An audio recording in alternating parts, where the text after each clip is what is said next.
Hi, Joe Smiles here. So, do carbs get stored as fat? Well, hardly. What happens is when you eat carbs, they get broken down into simple sugars, and it starts with 4 enzymes to do this. So it starts off with amylase, which is a enzyme that breaks down starches by your saliva and also pancreatic juices as you start to put the starches into your small intestine. You have maltase, which is an enzyme that breaks down maltose, which is a disaccharide, which is found in things like alcohol. You have sucrase, which is an enzyme that breaks down sucrose, which is table sugar, which is a combination of glucose and fructose. And you have an enzyme called lactase, which breaks down lactose, which is found in milk, and that's made up of lactose is a simple sugar made up of glucose and galactose. Once simple sugars are absorbed through the gut wall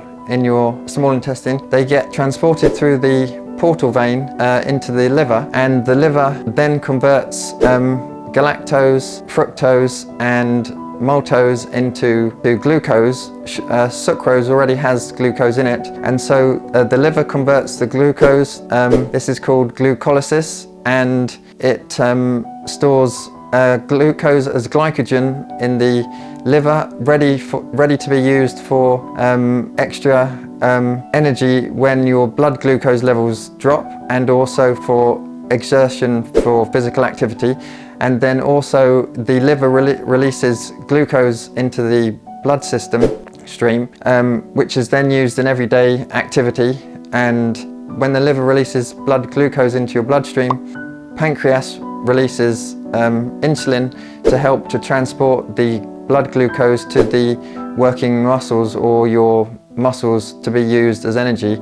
And also so not just your liver, but your muscles also store glycogen. So in the liver, when fructose, maltose and galactose get converted into glucose, glucose is a monosaccharide, and which means it has 6 carbon, 12 hydrogen and 6 oxygen atoms. So it's a simple sugar that can be used just for everyday activity, your basal metabolic rate, and for training.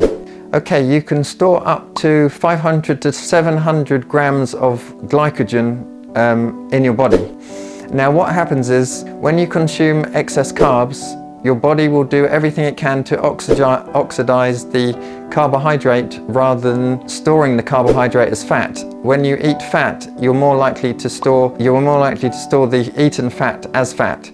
So the body prefers to use the carbohydrates or the simple sugars through a process called to use that, but to convert the sugars to fat, your body has to use a very complex metabolic process, which it doesn't often do, but it's called Denovo Lipogenesis.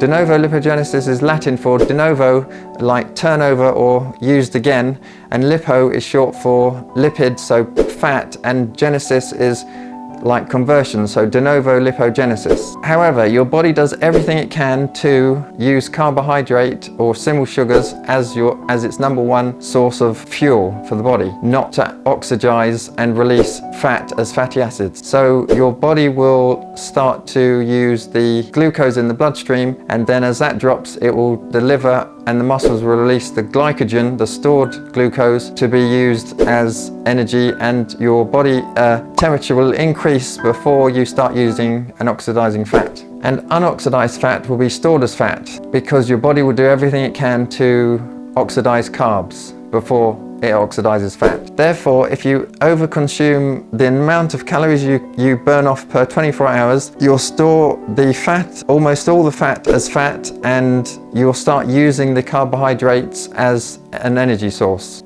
Okay, let's look at some studies. So we have study 1.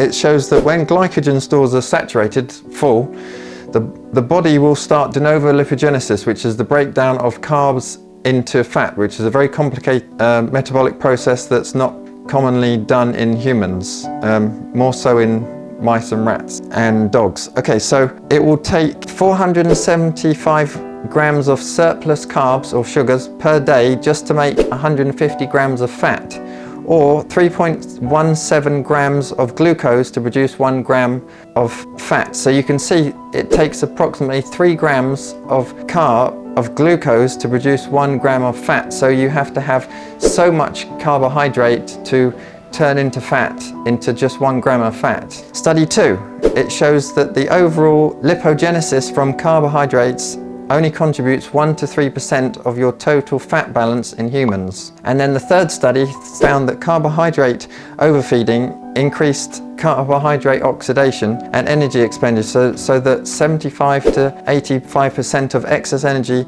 was stored as adipose tissue, whereas on the other hand, when you're overfed fat, it leads to a 90 to 95%, so almost all the fat that you eat is the fat that you wear, which will be converted into adipose tissue. So that's what happens when you're in a calorie surplus. Your body will do everything to store the fat as fat and burn off the carbs as carbs. So there's also a ton of research that it doesn't matter what type of carbohydrate you have, glucose, starch or sugar, it all gets converted to glucose. For example, me, I don't eat any food whatsoever. I have intestinal failure. Unfortunately, I live off a liquid diet, so I have liquid 1.5 litres of orange juice a day, some milk. I have 6 medical prescription drinks, which is liquid fat, liquid glucose and sugar, and liquid protein. The liquid sugars that I have something like 700% of the recommended daily allowance of sugar, but that's sustains me to live. If I don't eat, then I don't get bowel obstructions because my bowel doesn't work, or I have a feeding tube and I don't want a feeding tube. So it doesn't matter what happens, I don't get satiated, so I want to drink loads and loads of liquid, and it's far easier to get fatter by drinking liquid than it is to eat your calories. So as long as I'm in maintenance, then the fat that I consume won't get turned to fat if I overeat. So see how it works. All the sugar that I have doesn't get converted to fat because of Denovo Lipogenesis, only a small amount does. So even when glycogen levels fall and blood glucose levels fall, your body will still do everything it can to use glucose. So your pancreas will release a hormone called glucagon, which